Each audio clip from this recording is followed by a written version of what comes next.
welcome to the, what are we calling this? The Raw Podcast Sports World Cup thing. Football's happening. I'm Anthony. I'm here with Bálint and Laurence. So, hi. They're both here. And we're going to be talking about the group stage, or halfway through the group stage now. We are. And football has happened in some of the games, not all of them. So we're going to be talking about what has happened and what hasn't happened, and how much we hate ourselves for watching this. So, Laurence, what do you think so far of the World Cups? What do I think of the World Cup in general? That's a great question. To me, it's, as I said last week, I'm really pleased to see so many smaller nations achieve wonderful things on the football field. However, though, how much is that down to fixture congestion? Yeah. We've had half the football season, not everywhere in the world. I mean, America had their MLS Cup before the World Cup even started, but I mean, most of the major players that will be making shakes in this tournament play in European leagues, who their season goes from August till generally to May, and a lot of their season has meant that half their seasons has already been played even before the World Cup, which is an extortionate amount of games. Add on top of that Champions League, so how much is it that these top nations with their players are kind of going, well, we need to take it a bit steady? How much are they thinking about the future? And that's allowed them maybe to drop in performance, whilst the smaller nations, we've seen a few shocks. We'll get onto those in today's chat, but the smaller nations have been like, well, let's have a go at this. Let's see where it takes us. And, we've seen some amazing results because of it. But I will say, as per normal, when it comes to any sort of major sporting event, yes, there probably will be a few, maybe, we'll allude to this, that may make the last 16. But I don't think many teams, apart from the usual, movers and shakers, will be at the later ends of this competition. Been interesting the amount of stoppage time we've had in this tournament. Oh yeah. 26, wasn't it, in England versus Iran's game? Yeah. It's become a common point. English Premier League has said they're not going to follow the same rules of FIFA, which I'm quite glad about. I don't want to be spending, I mean, and it will probably bring joy to lots of women all round, and I say that and I say this because when we say, it's kick off at 3, it finishes by 5 o'clock, you're not going to get this thing of turning back home at 5:30 going, have you been down the pub and we go in, no, I'm never sorry, it's because we had 26 minutes of stoppage time at the end of the second half, and they'll say, well, no, how is that to be? It's normally 3 or 4. I don't think I would get away with that one. No, it's it's interesting. It was interesting because a lot of people were presuming when this first happened that it was just kind of referee incompetence, because I think we all kind of expected a bit of not exactly top officiating standards going into the World Cup. But as it turns out, it was a direct directive from Pierluigi Collina, who's the head referee of FIFA, and is obviously the well-respected psychotic Italian referee who was such a lunatic that during the trials in the mid-2000s of Italian football corruption, he was the only person anybody refused to testify against. So But I mean, no, I do think he's a very good referee. He's on the front of, what was it, a Pro Evolution game? PES 06. Shows the stature of the man, and I do think it is a good idea in principle. It's just a new idea, and unlike the many new ideas that FIFA have come up with, just to talk about that a bit more, I support this idea in general, because I believe that at first, these edit times are horribly long, but this probably incentivizes players to waste less time. Yes. And so if other leagues would implement this, then probably they would cut down on time wasting. Absolutely. But at the moment, it's But no, I think you're absolutely right. I mean, at the beginning of something such as this, the players are going to think, were they actually going to take it seriously? And then you go 15 minutes and they're like, okay, they are. You know what I mean? And whereas then, like you say, if the players then know, okay, we can't time waste anymore because this is a thing, then the game flows. It's quicker. It's what we want. We want more action, not It's slowing the game down. Most games are half an hour in the Premier League. Actual ball time on the field. I think it's 45, 50 minutes. What it is. So but hey, and the attendances. That's the other thing I've noticed last week. They've been having 40,000 seater stadiums with 45,000 that's somehow sitting in there. Yeah, and on screen you see that barely half of the stadium are full. Also, they decided between the first and second games at the big LaSalle Stadium that in the first game the capacity was 80,000, and magically in the second game it was 90,000. So they just found 10,000 seats somewhere to put people in. It's a car crash from start to finish. But talking of car crashes, should we start off with Group A and the host nation? God. Yeah, I mean, are they the first nation to not make it out of the? I think they would be the second. Second of South Africa. Yeah, sorry. 2010. But probably the not a win. Obviously, the third game hasn't been played yet, but it's against the Dutch. So Group at the moment, we've got the Netherlands having won one game, draw one, on top with 4 points. Ecuador following them on 4. Senegal having beaten Qatar, was it yesterday, on 3, and the sorry nation of the host nation Qatar on absolutely nothing. But they've scored a goal. They scored a goal. It's nothing like Shabalala's goal. And South Africa did, at least get a point. I think did they get a win in the end? I'm not. Yeah, sure. they beat Mexico. They drew against the French and then beat Mexico. Yeah. I think. But they did. Yeah. So that just shows the quality of this nation, and I don't want to be horrible, but in some sheer joy is bringing me. I mean, I'm sure Jim White wouldn't like me taking joy out of other people's demise, but no, given all the atrocities that's happened in this tournament, I suppose there's some, good that they're not doing particularly well. I'm sorry for any Qatar listeners, but that's just how I feel. All of the atrocities of this tournament, and also the horrible human rights abuses beforehand. So the quicker they leave the tournament, the better. And it's also somewhat good to see that, like, the referees at the Qatar games are looking to be impartial and not. Yeah. I mean, if we so much for look the back at tweet. Right. Yeah. We talked about that last time. Yeah. If you look back at like the 2002 World Championships, where South Korea was pushed hard by the referees. There has been cases of interesting officiating in the past in host nation World Cups, but not this time. No. It almost feels like FIFA has had a word. Yeah, probably. Well done, FIFA, on that one. Today, Infantino, he feels like a competent official. So it's, but for once in my bloody lives, And I mean, I guess we should talk about the teams. Netherlands are predictably boring, but effective. Really, probably should have lost that Ecuador game. But Ecuador have been good. I think Ecuador, they're probably feeling themselves kind of unlucky not being top of this group in my book. They played Qatar. We've seen that game, didn't we? Sunday last week. They first minute, what was it? They had a goal disallowed. For a reason that even Gary Lineker and co couldn't figure out. There wasn't really any explanation, but the right result came of it in the end. They were much better.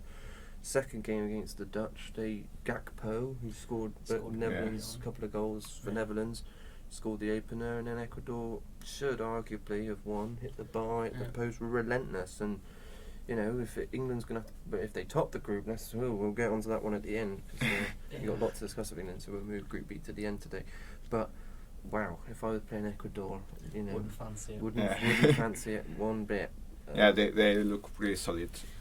Especially at the back. The good news for people who do face Ecuador going forward is I think Valencia's finished now. He got injured in the game against Holland, and I don't think he'll be available for the rest of the tournament. He was the big danger man up front. So Senegal, they're all right. They're all right. They got the big grudge match on Tuesday against Ecuador. Famara Diédhiou, an ex-Bristol City player of mine, scored a header. Did. So also, Edouard Mendy is terrible. I'm just going to point yes, not a very good goalkeeper. Is he being inflated by being at Chelsea? Who knows? But no, that would be the game that probably decides the group, isn't it? 'Cause Netherlands, they beat Senegal, and again a very, as I said, but you alluded to, very boring game. Both teams had chances, but in the end, Netherlands got through that match. It was such a boring game. They really don't look dominant. The Dutch were just pumping it up to Vincent Janssen and hoping something would happen. It's almost like the Dutch have kind of reinvigorated Man United under Van Gaal. A Dutch friend of mine got very angry at me because I was calling Van Gaal a boring terrorist manager. Van Gaal's not Van Gaal. If you look at Van Gaal's history as being a manager, he plays some glorious football. And I was like, yeah, but he's not now, which is the important thing. The 2014 World Cup under Van Gaal, really good football. This World Cup and under Man United, what's happened? Has he, got old and a bit senile and gone a bit pragmatic in his approach? There was that lovely moment in the post-match press conference with a Senegalese journalist who said, "Louis, I love you." Basically, I went down to give him a hug. It was, So who's coming out of that group then?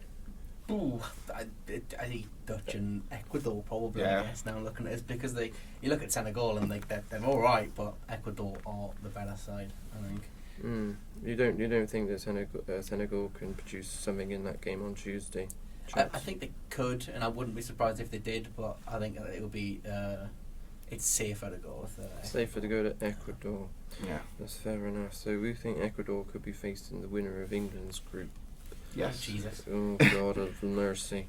Right, but they don't have Antonio Valencia. But then again, as we will discuss at the end, England, well.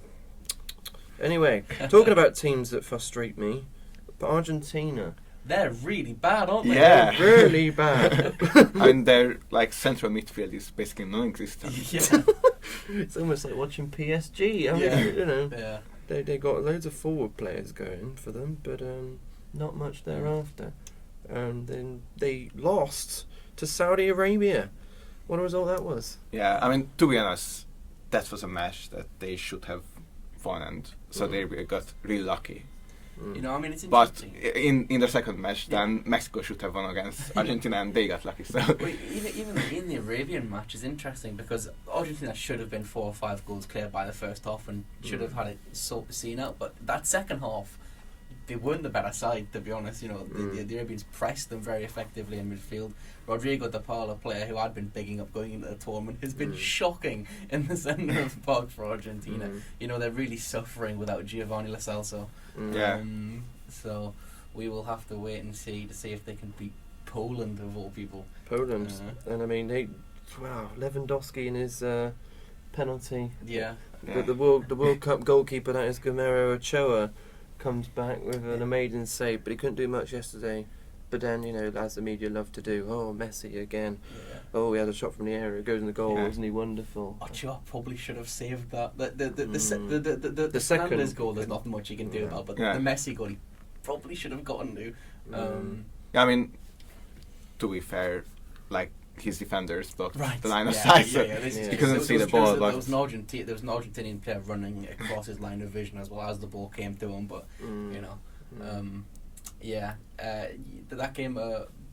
We spoke about Argentina, but Poland did play Mexico in what was a dreadful, many dreadful games of football we've seen so far this tournament.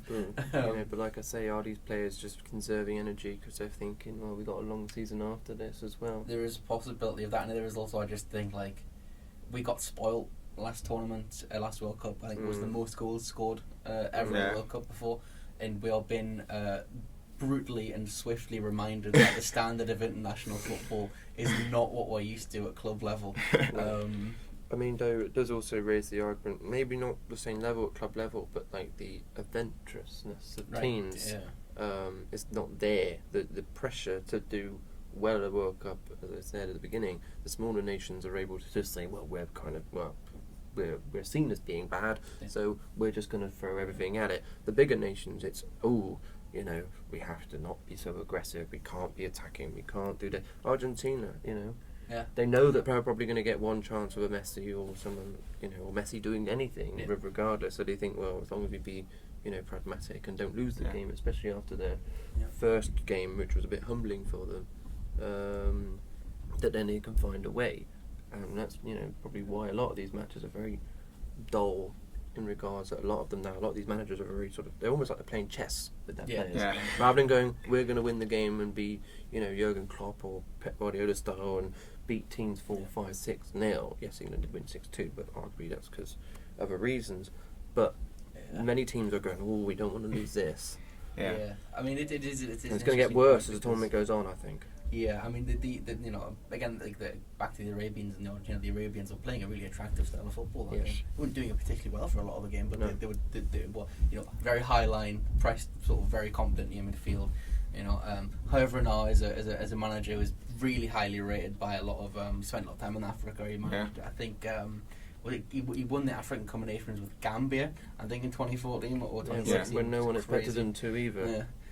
So he's a very good. There is managerial quality at the World Cup. I mean, we'll talk later on about Carlos Queiroz in Iran. But the managerial quality at the larger teams seems to be lacking a little bit outside of maybe a couple like Luis Enrique, who's obviously a fantastic coach going in. But there's questions around Scaloni, who has been fantastic to this point with Argentina. But you're looking at the way they're playing, that reliance on Lo Celso, and it's like, well, man, that's not good. No, and if they don't help their group, then France could await them, and they're the European hoodoo does not seem to be existing in this World Cup. France have ripped that up well and truly. We'll get on to them. So before we do though, Group C, who do we see coming out of that? There's 2 games obviously left. Be on Wednesday, Poland, Argentina, Saudi Arabia, Mexico. It's still difficult to look past Argentina and Poland at this point, I think. You think, even though they're playing each other, even though we said Saudi Arabia could have a trap to start a football, maybe get a result against, Mexico? Yeah. Or do you think that's going to be a bit of a boring game draw? I think that's going to kind of, because the reason the Saudis were so good against Argentina was because Argentina did try and come and play them. Mexico won't do that. Watching them against Argentina, Mexico aren't going to go to that game and play football. They're going to go and try and scrounge a win. It's going to be pretty brutal. Absolutely. So we think Argentina top the group despite their initial loss to Saudi Arabia? Yeah, I think so. Beat Poland, because again, Poland, they've been winning, they won a game, but they've not been inspired. This isn't No, but we think Poland are going to come out of that group then. Yeah, probably. I would even say even Saudi Arabia can get a draw against Mexico, and then with goal difference they can. Okay, so if they get a draw, we're looking at Poland. They've got 2 goals in goal difference positive, 4 points. Saudi Arabia -1 on 3 points. So we're looking really at a 2-0 loss for 2 goals for Argentina against Poland. Just twitch that, which to me is could happen. Could, but and even if Mexico win against Saudi Arabia, they could go through. And if they get a 2-0 win, then they would go on 0. Poland would be on 0 on 4 points. Then who decides who goes through then? Could it be the same goal difference? I was going to say it'll be head-to-head, but it was a draw. Head-to-head was a draw. Yeah. Then I think yellow cards, goal scored, and then goal scored. That would be so it could either Poland or Mexico. But I think if we put that down, then we know what's happening next to them, because Group D has France, who have topped their group, and I would be surprised if they don't. Given they've got Tunisia on Wednesday. Wow, don't France look good? They look pretty good. Yeah. Mbappe, my goodness me. The team hasn't defended the World Cup back to back since I think 58, 62. I think. Yes, with Italy. It was Brazil, because they won 58, they won 62, then England won, and it's been back and forth ever since. So since 62, so we're in 60 years. No teams defended the World Cup. This could be a change. It could be. France are looking exceptional. Is there any flaws to France, though? They for are the moment. shaky For the moment. Defense. Yeah. Koundé at right back. He can play there, but there's questions around that. They were playing Varane. It was Varane and Upamecano, I think, the centre backs for the game against Denmark.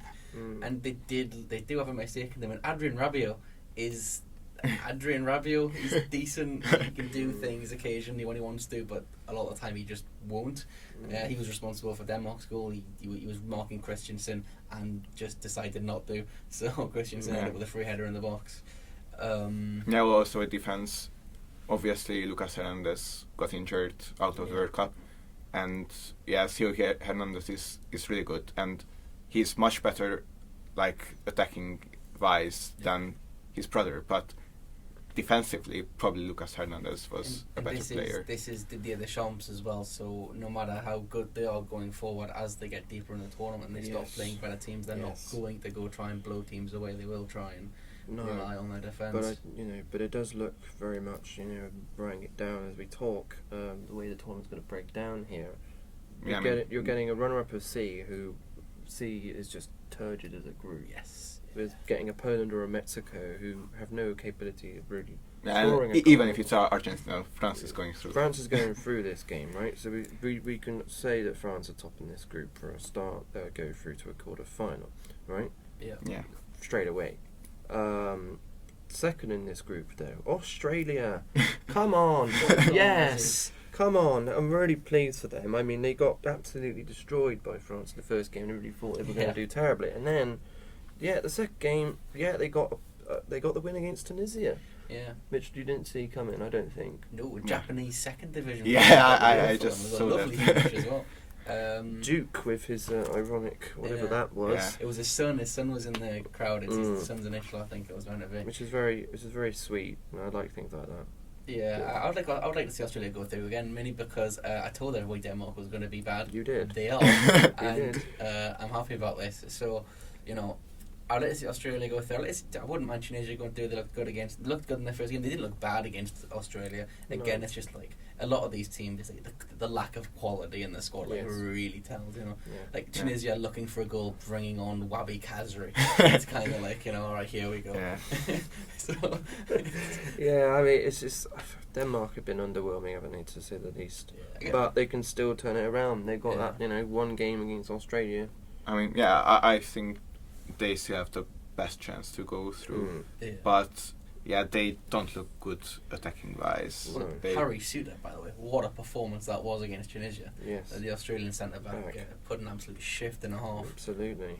But do you think Denmark are gonna go through out of this group? No, because they have no striker. No striker. Yeah. So we want Australia.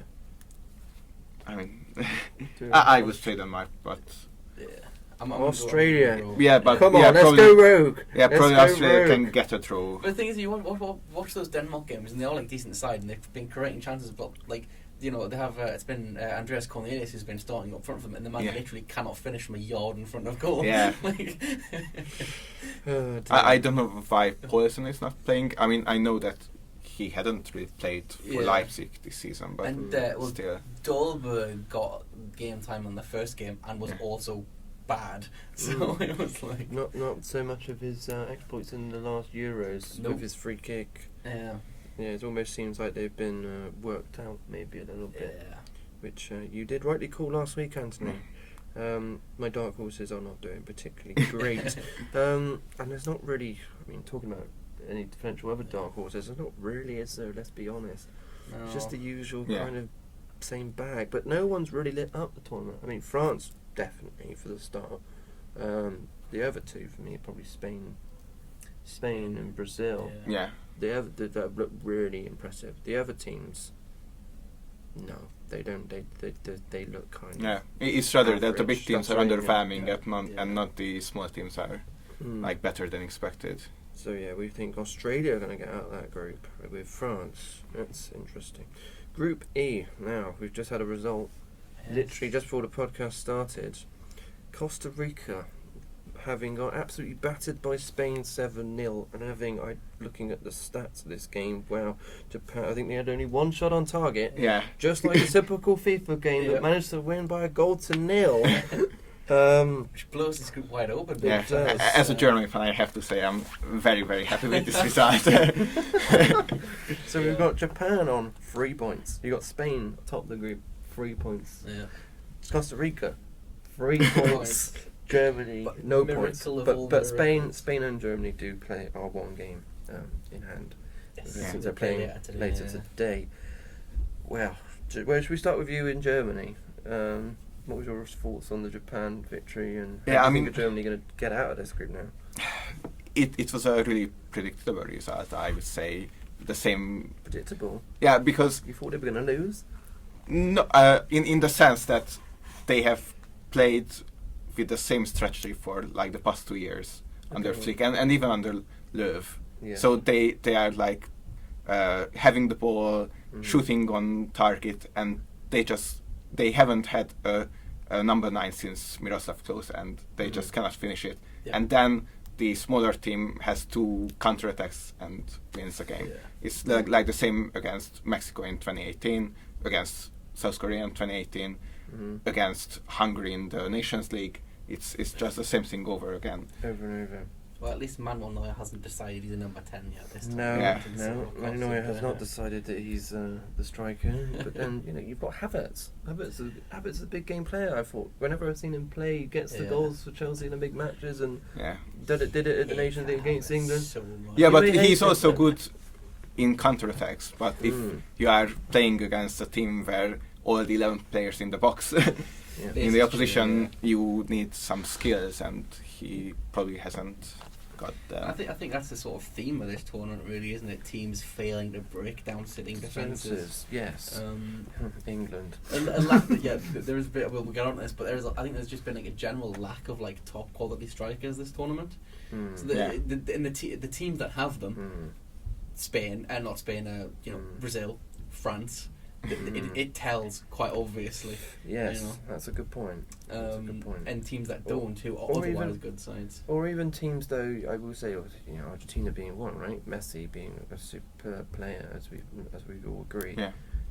He is not being able to light up this tournament because he is being held back by the tactics of the side he plays for. Yeah. Or if you're somebody like a Harry Kane, you're going into the tournament being tired, as quoted by his own manager before the tournament started, and basically just injured possibly as well. Well, there's rumours going on that Scaloni and Messi have denied it, but the rumours in the Argentinian press were that Messi's playing with a knackered calf, which I think would explain a decent amount of why he's kind of been pretty quiet as well. He's usually his style is to just walk around the pitch and sniff out the balls, but at this tournament he's especially walking a lot. I saw some analysis, and he in the first game he walked like 6 kilometers or 5, which is like the man's gone on a ramble. No, but as he says, he's scanning around the pitch. He's not ambol walking. For no apparent reason. He's boom, he'll come into the shot. This is what we've all gotten used to the past 15 years. Yeah, absolutely. But Spain tops this group. Yeah, definitely with like 9 points. But 9 points. So that would mean Germany would have to beat Costa Rica. Yeah, I would say, but and hope that today's game is unpredictable because Spain won't defend with 11 men, and probably Germany will have some. This could be the most high disregarding the Costa Rica. This could be the most high scoring game involving two big nations at the tournament. Yeah, probably, because I think this is two teams that are going to bother to play each other. Unlike, I don't think we're going to have that for the rest of the tournament. Essentially. No. But we still think probably Germany getting out of this group. Probably by the skin of the teeth. By the skin of the teeth, yes. It all depends kind of how badly, if Spain do win today, how bad Spain were to beat Germany, and then we'll go on then to beat Japan. So there's going to be a goal difference aspect involved now. I think Japan-Spain could be sleeper for game of the tournament, actually. I think that could be a really fun game of football, because there's just two teams that they play actually fairly similar, not too similar stylistically, but they're teams which don't really have a great focal point, and they play sort of small, intricate passing patterns and things. This is if Japan don't just turn up and go, nah, we're not bothering, which is also very possible. They won't, especially with their manager and his very negative. Right. Yeah. So he could turn the self-destruct button on, but Germany to scrape through. Yeah, I would say that. At least that's what I'm hoping for. Games are on. Spain's got the games today and Germany tonight, and then the other 2 games on Thursday. Group F: Belgium, Canada, Costa Rica. No, got Costa Rica. We had them last group. Croatia and Morocco. Yeah. This is another. Again, there's a theme, isn't it? Boring football. Yeah, I mean, I think we predicted that Belgium and Croatia will be good, and they're not. And if anything, if I go back to my little dark horse, I want the good old Canada. Yeah. Come on, I was really upset they didn't score against Belgium, but that's their toughest game, and they played amazing. Yeah, John Hartman, no, shut up, Croatia. And this whole complaining about we're going to do, so much better to Croatia. No, absolutely. Go out and play with some passion. I like it. Yeah, I mean, there was like a amazing. Just tabloid in Croatia which like printed a naked... but he couldn't put the ball in the net. Yeah. And they even had a penalty. And, I bet Jordan Heigham is probably enjoying herself right now. My ex missed the penalty. It's all his fault. Again, these teams just need a player who can play up front and put the ball in the back of the damn net. Absolutely. I mean, the one thing I would say about Canada, and if I was John Hartman, why don't you put Mr. Davies up front as a striker? Go rogue, put him up front as a striker. Your team is semi-what functional. Well, I suppose. And then you put this quick Matt. He's a quick bloke. He could run past that player.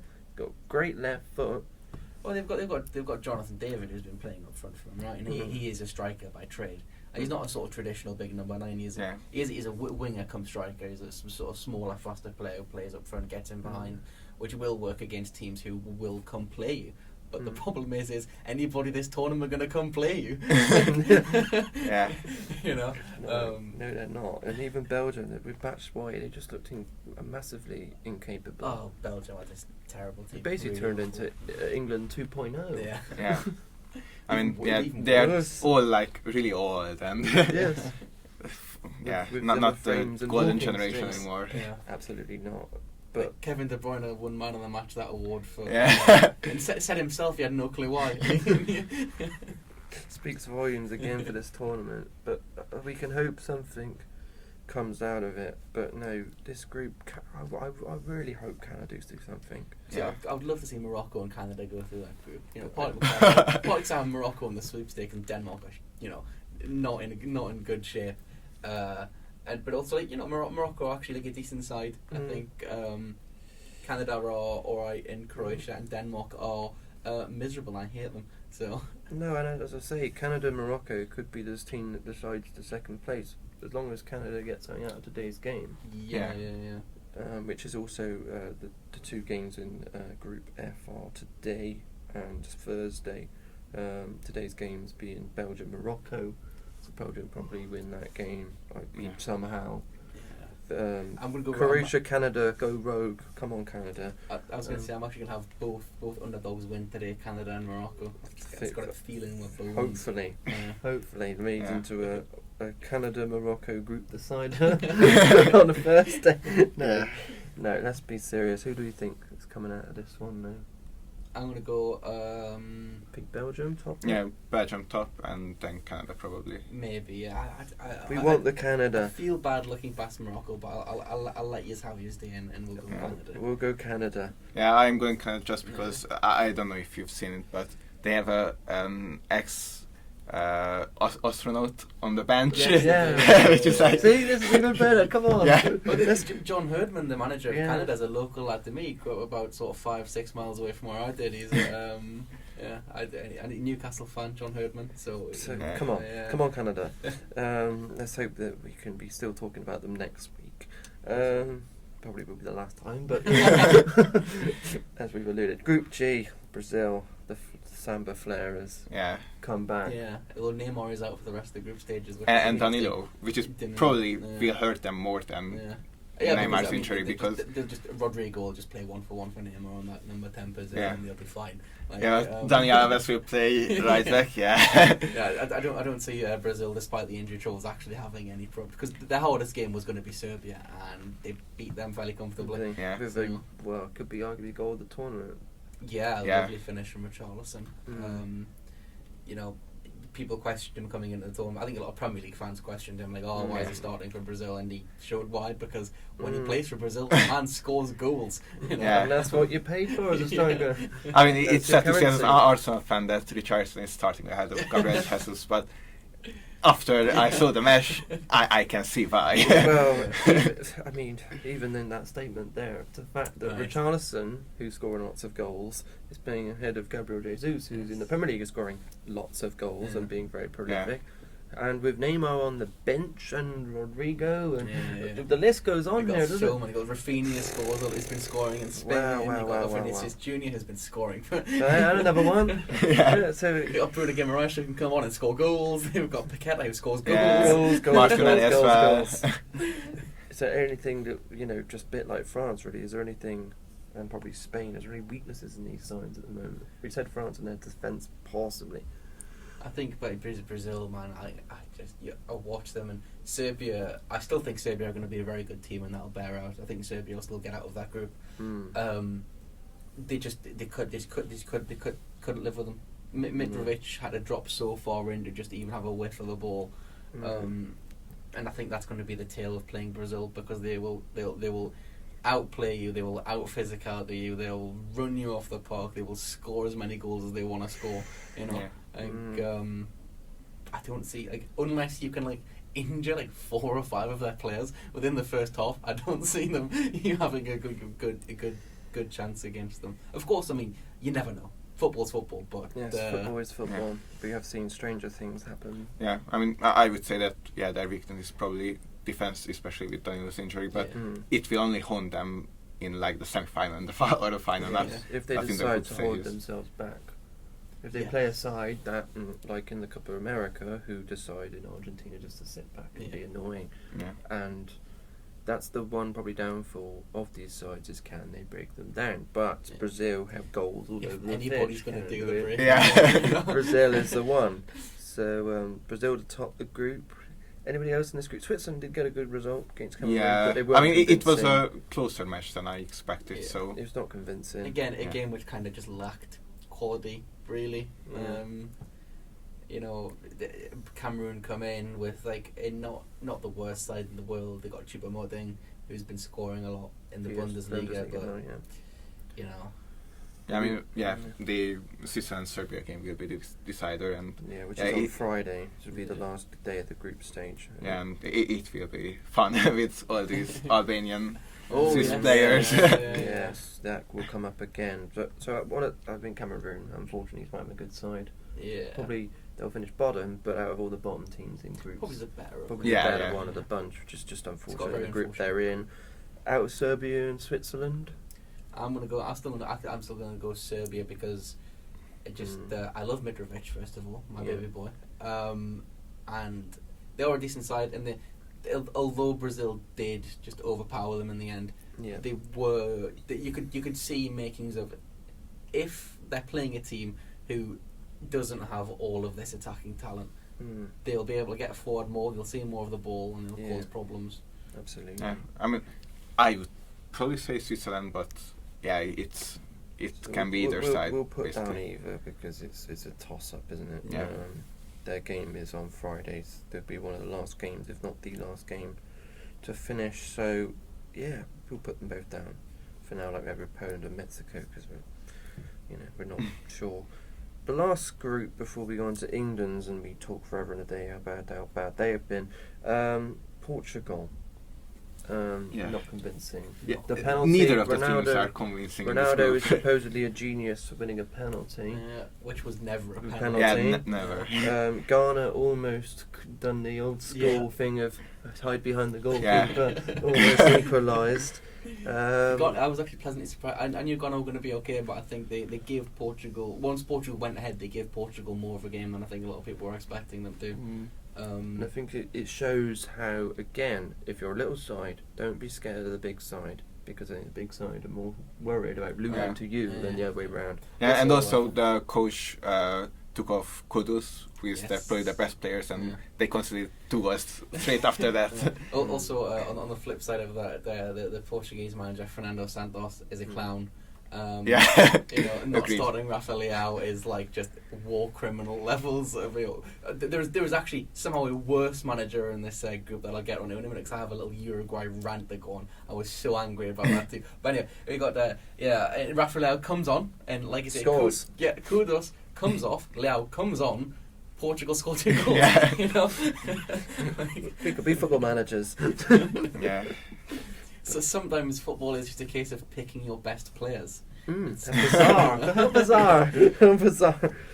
But no, I mean, well, Ronaldo and Messi are still here. Yeah. The Messi Ronaldo final is still on after a week into the tournament. God, I hope for the love of God it doesn't happen. But the more we talk about it, the more it comes from the universe. If you believe in that sort of thing. If it happens, we'll have Argentina Portugal final. It'll be a 1-0. Messi and Ronaldo will both drop 5.5 out of 10s, and Ruben Neves with like a 40-yard scream. So Portugal will top this group for a start. I mean, they look the best attacking wise, but they are not that convincing to be honest. But we'll put them as top in the group. I mean, for me, Uruguay is surprisingly bad. Yes.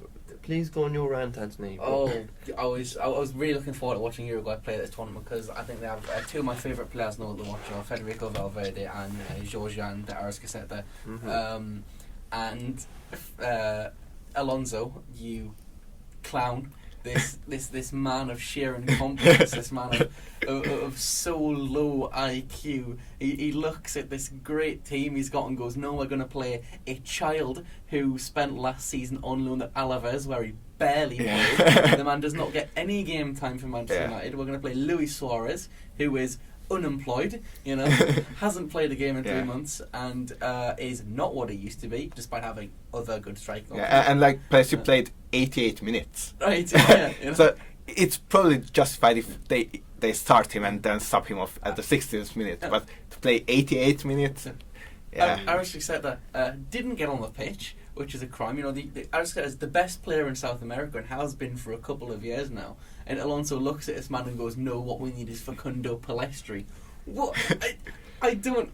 Yeah, whatever. If they play the same starting 11 against, I don't know what the next game is. I think the next game. Is against Portugal. Oh, it's against Portugal. They deserve on Monday. To lose. If they play the same starting 11, they deserve to lose. I would just I'm disappointed and angry at Uruguay for ruining my fun this tournament. Yeah, and this Uruguay South Korea match was, I think, the first game in the history of the World Cups since they are recording the stats that had no shots on target. Yeah. Because South Korea looked pretty good, but then you realise Uruguay is dreadful. Yeah. So who do you think is going to second out of this group? Probably South Korea, Ghana. Yeah. I mean the games we got left, the way they fall, South Korea, Ghana Monday, along with Portugal and Uruguay on the night time, and then they have the Friday 3:00 games: Ghana, Uruguay, South Korea, Portugal. Well, we think Portugal top, but yeah. I didn't really see the Uruguay South Korea game, but to me, I would have thought, like you said, South Korea on my mind would be worse than Uruguay. The fact they drew 0-0 shows that South Korea are somewhat capable, and also have Son Heung-min with a broken, looks like Batman eyes or whatever. I just feel that to me, possibly you could get one of them coming out of the group. I'd go Ghana because it's going to take Alonso waking up the morning of the game and remembering he is a professional football manager and not a Ronald McDonald impersonator for them to get out of that group. But I don't see that happening. So Ghana, South Korea, or are we undecided? Or are we going to put one in the hat? We'll just go Ghana. I think we'll go Ghana. All right, okay, we'll go Ghana. They were impressive. They were either way. The second place we had play Brazil, so that's the end of the tournament. It does work for the sweepstake of mine. It also works that Mr. Semenyo can be sold for many a pound and help my little club side get to the Premier League one day. Fingers crossed. Now, Group B.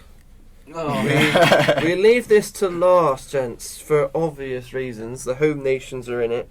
We started the week, didn't we, on Monday, thinking, goodness gracious me, England have decided that they're actually going to attack a side. Now, I will put a premise to this. Iran were 11 men behind the ball. The theme that we've alluded to throughout this whole podcast. Scored one, broke the camel's back, arguably, and then the gates opened and we scored many a goal. England were denied a penalty from Maguire. which should have been. Iran got given a penalty, which was not a penalty, but they scored and they scored another soft goal, making it 6-2. And then you're thinking, right, they scored 6 goals. Yes, America would be better. Friday night, Anthony and Tyler, please. I did not watch this game. I was working in the library, but it seemed like I didn't miss much. Please fill me in. It was really bad. It was. I saw the starting lineup. It was unchanged from Iran, and I thought 4 at the back. Great, we're going to go attack again. And we did for 10 minutes, and then decided not to do anymore. The football England played in the first 10 minutes was actually really good. There was a moment where Harry Maguire got the ball on the side of the 6 and dribbled past 2 Americans and squared it to nobody, which was fantastic to see. But after that, we just went, oh no, we're England, and stopped playing football. And then Southgate made some decisions which are atrocious. He brought off Jude Bellingham for Jordan Henderson, which, why? Why? Jordan Henderson hasn't been a competent footballer in 2.5 years. You have Phil Foden on your bench, you have arguably the best midfielder in this country, and he's played 20 minutes.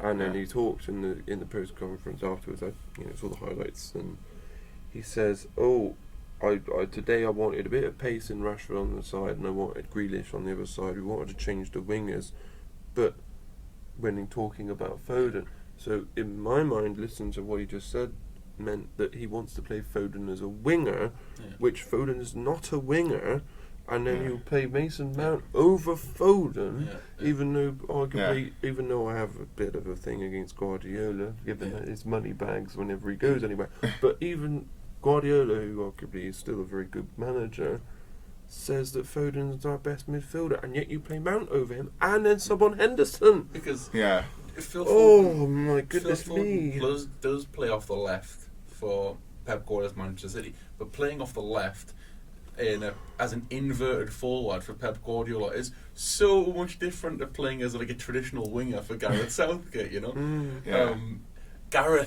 Phil Foden is a midfielder by trade. He doesn't play there for his club, but legally this is what he is. But also he should even play ahead of Sterling. Sterling is not playing as a winger under Southgate. He's exactly that inverted attacking midfielder on the left. So he should play ahead of Sterling probably if he wants to play Mount. But also in the USA game, Mount played in the middle of the front three for some reason, and Saka was brought back to be a right midfielder. Mount even went back as far as left back at one point in the game. Against America, America beat us in 1950, the game that shocked the world. We had 2010 with Green dropping the ball, and now we've had 2022 with probably 2 shots on goal, and the best chances fell to America with McKennie, who from about 5 yards could have done a lot better with that shot. And also Pulisic hitting the bar. No, we did get lucky a bit. I believe that we won't win. I think to be positive for a moment, I think that although the America performance was shocking, there was, like I say, in the opening 10 minutes, there was still positives to take out of that game. There has been a willingness from this England side this tournament to play on the front foot and play comfortably with the ball that we've not seen from Southgate's England before. Again, going back to the Iran game, Iran have since proven to be honestly a fairly competent side. We did just play them off the park. They didn't get a touch. Now I think England would come apart against a team like France or against a team like Brazil, but I see no reason why England couldn't go do a number on the Dutch, on the Argentinians, on the Germans. We'll break it down now shortly, won't we? See who we get. But other teams in this group, America were unlucky, arguably, to not beat Wales. But what were you thinking? I can't remember the defender's name, but why take Bale out in the box in the way he did? Zimmerman. Zimmerman. yeah. Why, oh why? And then that gave Wales a sniff of hope. Despite being Terrible. Yeah. Bale and Ramsey. Now we say this now, given the game that we've got on Tuesday, and as I, being a Bristolian, cannot stand it. Will not be able to live it down. If England were to not win against Wales, they will sing about this in the valleys for many a year. Not beating Wales would be worse than not beating America.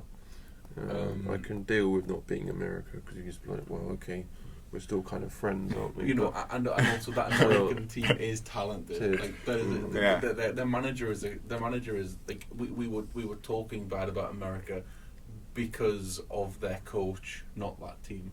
That team should be doing a lot better than it is, and that team. I think America played to their level against England. They did. But like every team, though, don't they? They play England, and it's now they play their best. Yes. Yeah. And this is the thing that would come to my mind. Bale and Ramsey may not be up to it, but against England, we're needing a win to even try and have a chance of getting out of this group. They're going to throw everything at it. They're going to be passionate. They're going to care. It's going to feel like a derby. And if England play this pragmatic nonsense again, Keith and Moores is going to ball over fire in the box and score down the 86th minute, and Wales win 1-0. You know, I don't know if I would. I don't know how I'd feel if that happened. I don't know how I'd feel.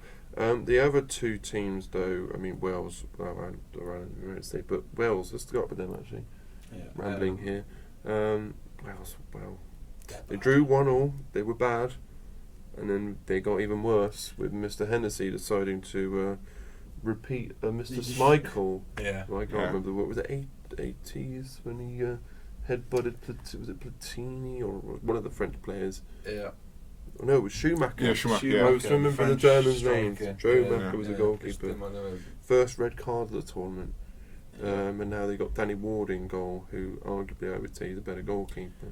Danny Ward has conceded, I saw a stat, was in 15 minutes on the pitch, Danny Ward is now conceded the third most goals of any goalkeeper at the tournament.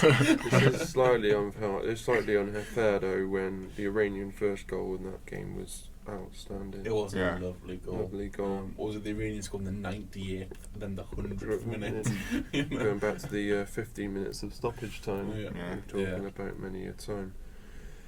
England, no, they should top this group. Come on, surely, please. Give me some hope for Tuesday, please. I mean, imagine if England were to draw against Wales 0-0. Yeah, but they would still.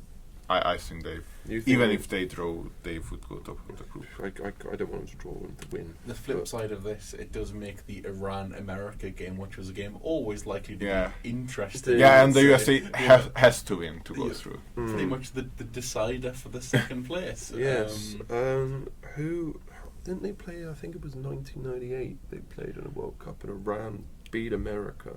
I do. Maybe. So, what do we think? Do we think America are going to get revenge, or do you think Iran? I think Iran will beat them. Iran are a pretty decent side. I think the USA feel USA, I do. Just because Iran was really good against Wales, but I think against the USA will have the ball, and like the USA is really good with pressing, and I think Iran's players are not good enough to sustain that level of pressure that the USA is. No. So there we are. We've gone through the groups. I've been writing it down because obviously we've got two games as well on the Saturday. What we've come up with, interestingly now, is the Netherlands against America. We'll run through what we think is going to happen with the knockouts and give who we think may win the tournament overall. Before we come back next week and talk really about the what we think is going to happen with the rest of the last 16 when it actually comes to tuition. But from what we've made up today, so we will try and work out a winner of this World Cup, given where we're at after a week in.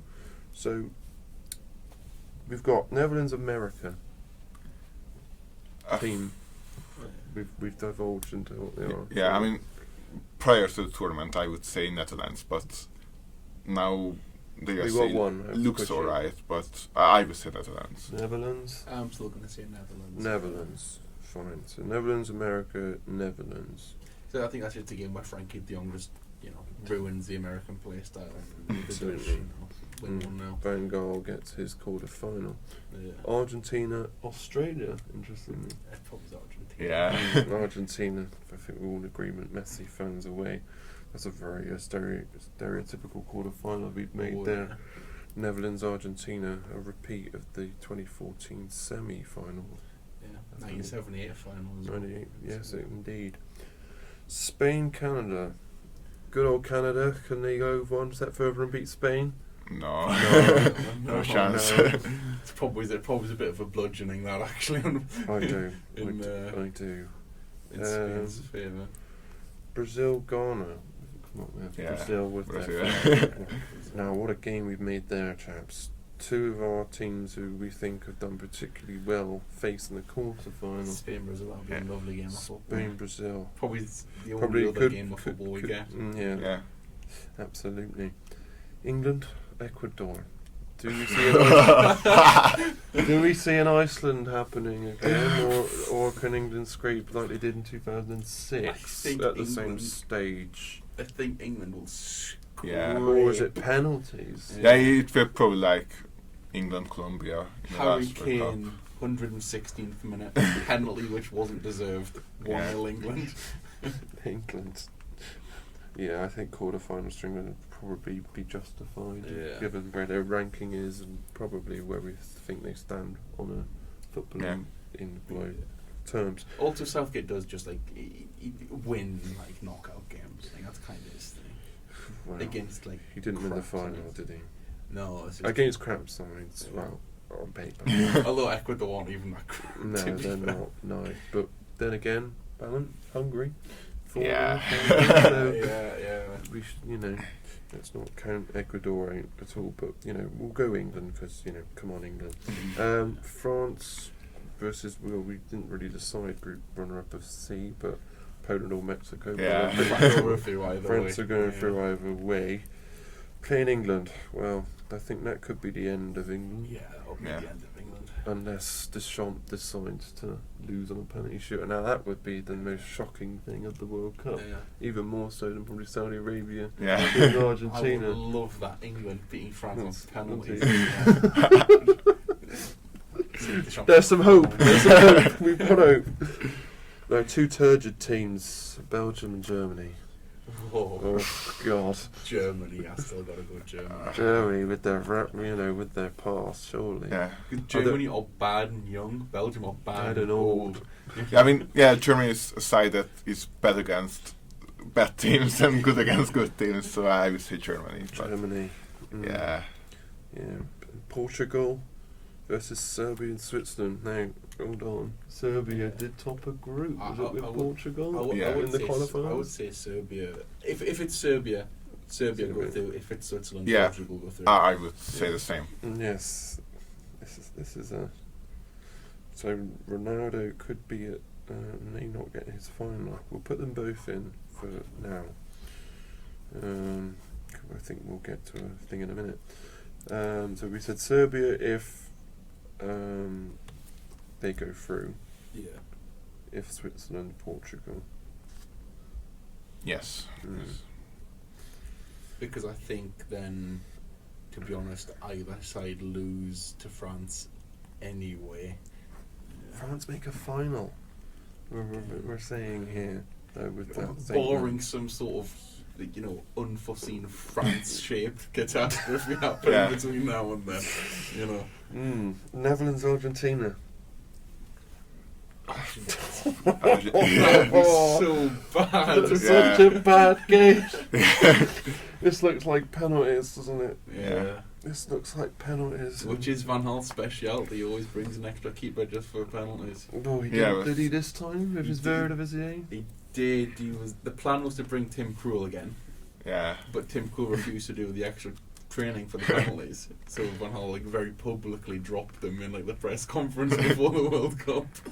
I think he took. I think that's why Noppert's actually gone. I mean, Noppert's been starting for them. And the original plan was to bring him as the penalty keeper, and he's been decent. So who wins this game though? Are we having Messi pulls it out the bag? Are we going penalties? Or are we going here? Well, Netherlands don't have Dennis Bergkamp or Wesley Sneijder. No, they don't. So No. And they look turgid, don't they? They do look really bad. And Argentina, at least, yes, they may not have a midfield.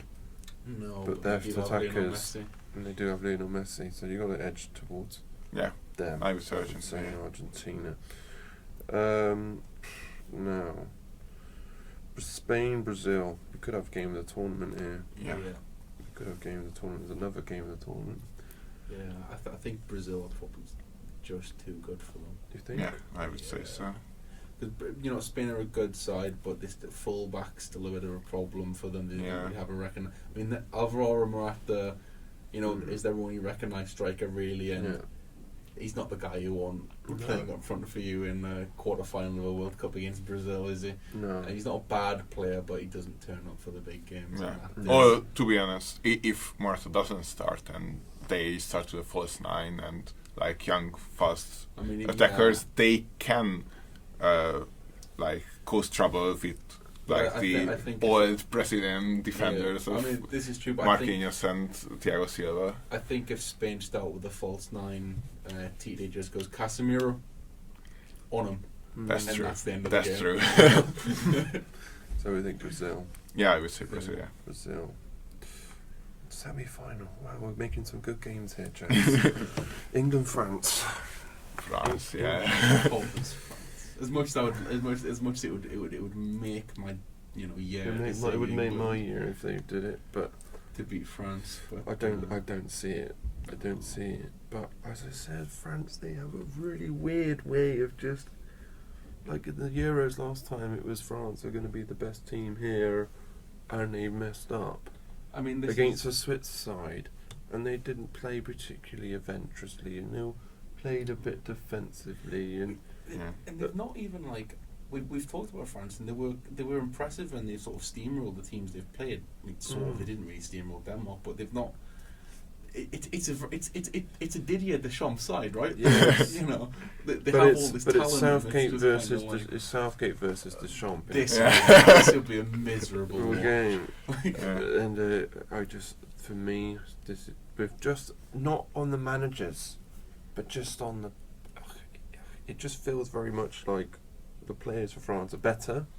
If France were going to win the game, France would win it in normal time, but it would be a very turgid game. Yeah. If England were going to win this game, which I'm even giving that a thought, they would have to do it on penalties, which is not England's forte. So, no. But then France are not particularly good at penalties either. Yeah, Switzerland knocked them out. And Switzerland knocked them out on penalties. And we actually have a goalkeeper in Pickford who can actually stop penalties. Yeah. Who's taking penalties for France here? Mbappe's not been particularly proficient in front of goals. Switzerland. It'll be Giroud. Giroud. Mbappe. Pogba's not going to do it. Pogba's not there. So you could have England doing this on penalties, but can England last 120 minutes against Mbappe? I do see a world in which England beat France, but it feels a ridiculous. I'm trying to cling on to hope. Come on, England is what I really want. Again, it's like surviving 120 minutes of Mbappe running at this England defence, and it's just kind of at some point it will break down, especially when your centre backs are Maguire. So France. I would say France, yeah. Damn, we have to wait another 4 years to find out if England can win. Two of my football wants is England to win a major tournament and my team to make the Premier League. I think one of them will have to wait a little bit longer. Germany versus now Serbia or Portugal? I mean, they beat Portugal 4-2 at the Euros. They did. No. They did, because Gerson's had a fantastic game. He did. Who isn't there? He's not at the World Cup. Yeah. so So, I'm probably still saying Portugal. I think both Serbia and Portugal beat Germany. I would say so. Well, it's like really fun because Germany could either go to the semi-finals or crash out with 0 points from the group. There's a lot of that this tournament, really, isn't there? Like, even though we're halfway through the group stages, there's a lot of teams we're looking at, and they're like, either they get out of this group and go quite far, or they're like finished immediately. Yeah, this is a bit interesting, isn't it? Really, we don't really know where to go. I mean, we have to say someone. No, I would say Portugal. Portugal, yes. Let's try and make it romantic.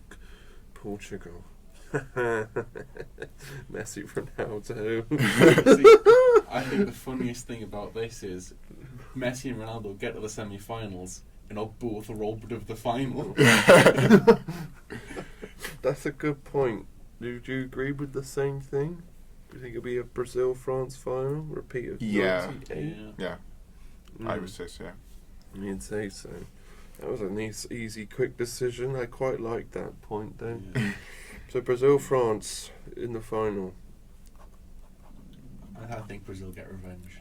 Yeah, me too. Brazil get revenge. There's no weird sort of flu going on with their best striker like there was in '98. Well, it's funny you mention that Rafinha does apparently have the flu.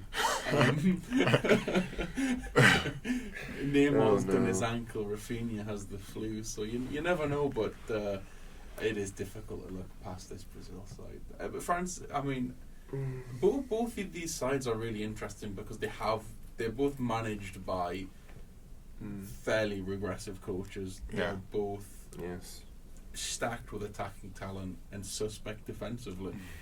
So after a week we sit with Brazil being our winners, which is I think where we started. So not much has changed, but in the landscape of this FIFA World Cup in 2022, a very interesting week, we must say. As we said, the underdogs have done well, the big teams not so, but will find probably their way through. Our next podcast, which will be next week, we will talk about the last 16 proper, not a made-up thing we've made up with a pen and paper. And our first quarter-final, because the couple of last 16 games will already be done. That should be the England. Oh no, that would. Well, if England comes second in their group, then it will be England's game. If England come first, it will be talking about England's game later in the day on Sunday next week. Thank you again, chaps, for being here, and we hope you enjoy our podcast. It'll be out very, very soon. And again, come on England! Come on England! Come on Germany! Although by the time you listen to this recording, probably Germany is already out of the group stages. So even England could be. Yeah.